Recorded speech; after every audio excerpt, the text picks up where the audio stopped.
ಧರ್ಮಸ್ಥಳ ಕೇಸ್ನಲ್ಲಿ ಬಿಜೆಪಿ ರಾಜಕೀಯ ಮಾಡ್ತಾ ಇದೆ. ಹೀಗಂತ ಬಿಜೆಪಿ ವಿರುದ್ಧ ಸಚಿವ ಪ್ರಿಯಾಂಕ್ ಖರ್ಗೆ ಕೆಂಡಾಮಂಡಲರಾಗಿ ಮಾತನಾಡಿದ್ದಾರೆ.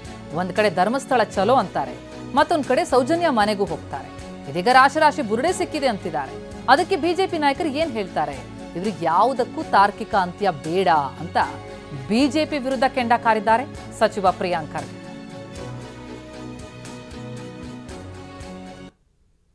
ಏನ್ ಬೇಕಂತ ಬಿಜೆಪಿ ಅದನ್ನ ತೀರ್ಮಾನ ಮಾಡಲಿ.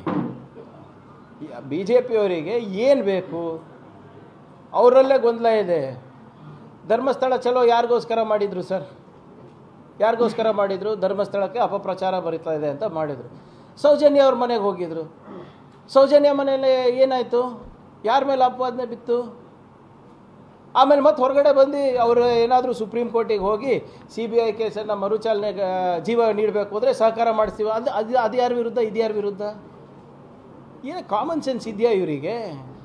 ಈಗ ಯಾರ ಮನೆಗೆ ಹೋಗಿದ್ರು ಆ ವ್ಯಕ್ತಿನೇ ಹೇಳ್ತಾರಲ್ಲ, ರಾಶಿ ರಾಶಿ ಬುರುಡೆ ಸಿಕ್ಕಿದೆ, ಅದು ಸಿಕ್ಕಿದೆ ಅಂತ. ಇವಾಗ BJP ಏನು ಹೇಳ್ತಾರೆ? ಧರ್ಮಸ್ಥಳ ಚಲೋ 4 ದಿನ, ಚಾಮುಂಡೇಶ್ವರಿ ಚಲೋ 4 ದಿನ, ಇದು ಮದ್ದೂರು ಚಲೋ 2 ದಿನ, ಮುಗೀತು. ಇಷ್ಟೇನಾ ಇವ್ರದ್ದು?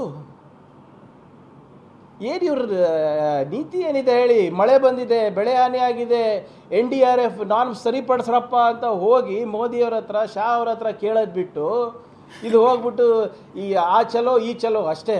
ಅವ್ರಿಗೆ ಏನು ಬೇಕಂತ BJP ಅದನ್ನು